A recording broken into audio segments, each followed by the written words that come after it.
Now, how do we know that when the gestation is over? When the baby comes. Well, this brings us to our third point this morning. We must allow enough time for vision to give birth to a meaningful plan. Vision by itself will get you nowhere if you don't have a strategic, practical plan for how you're going to get there. So you're going to go to Yellowstone because you want to be hurled by a buffalo. So what things do you have to plan well before you take that trip? What's that? Yes, and insurance. Make sure your insurance is paid up before you get hurled by the buffalo. You got to ask for the time off. You got to save the money. What else you got to do? Book your hotels. Pack your bags. Head for the sand. There's so much that you got to work out to take a vacation. We just passed the 50th anniversary of Apollo 11. How many of you watched some specials associated with that? I was so moved. I watched a show that watched each of the Apollo missions. I didn't know the specifics. I think it was Apollo 1 with the tragedy, the fire. And then Apollo 8 was the first one that went around the moon. They didn't land, but it was Christmas Eve, and I didn't know this. Talk about a different time in which our culture was at. The astronauts on Apollo 8 on Christmas Eve in a national broadcast read from the book of Genesis.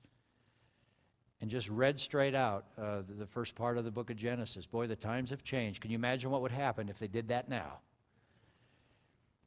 But Apollo 11, and think about the whole Apollo mission began. It began back in 1961. In fact, in May of 1961, when President Kennedy announced to the world that before the decade was out, we were going to land a man on the moon. Now, that was the vision.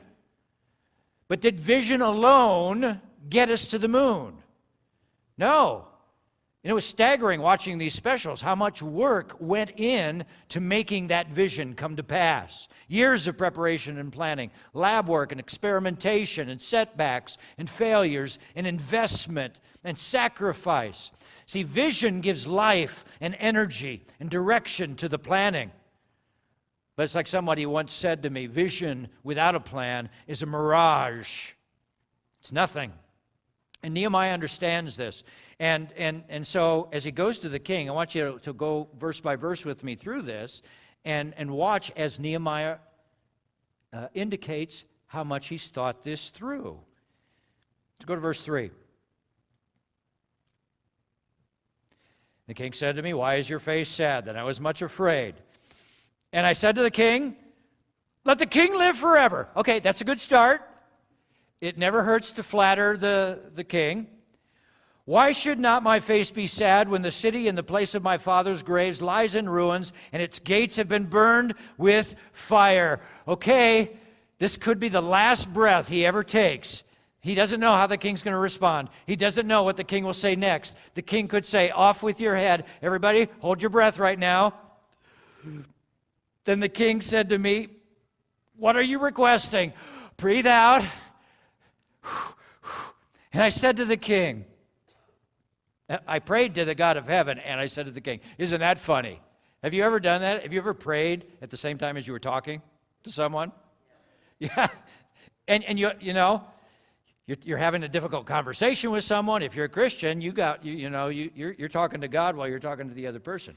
So I prayed to the God of heaven, and I said to the king, if it pleases the king, and if your servant has found favor in your sight, that you send me to Judah, to the city of my father's graves, that I may rebuild it. All right, it's out there. He's still not home yet. How's the king going to respond to that? I can picture Nehemiah right now. He's just said it, looking with one eye. Everybody, look with one eye, because the hammer could fall at this very next verse. And the king said to me, with the queen sitting beside him, this Nehemiah is smart. He knows that the king is going to talk differently with his lady sitting beside him. Notice that?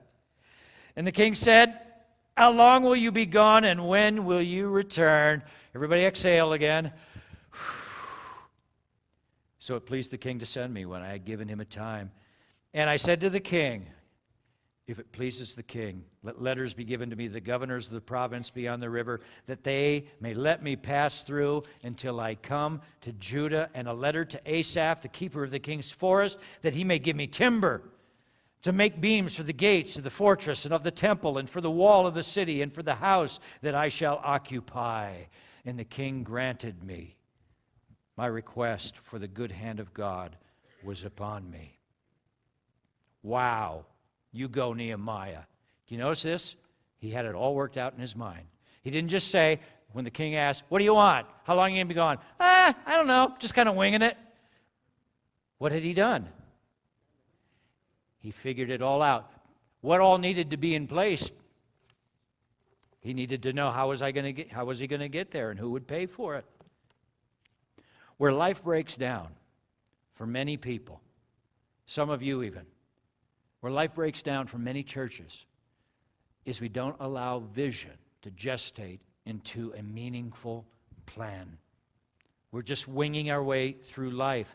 What's worse is there are a lot of Christians who have a way of spiritualizing away even the need to plan. Oh, just let go and let God. Oh, we'll just pray. We'll just trust God. It'll work out. Pray until something happens.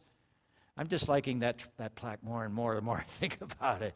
It should be pray until God has you do something. Yes, we need to pray. We need to trust God, obviously. Pray for His presence and His power every step of the way. Mourn, fast, pray. Nehemiah's plan succeeded in the end, not because he was so great, not because his plan was so great, but because God was so great. Did you see what he said in verse 8? And the king granted me what I asked for because the good hand of God was upon me. That's why it succeeded. But after we pray, and while we pray, we plan.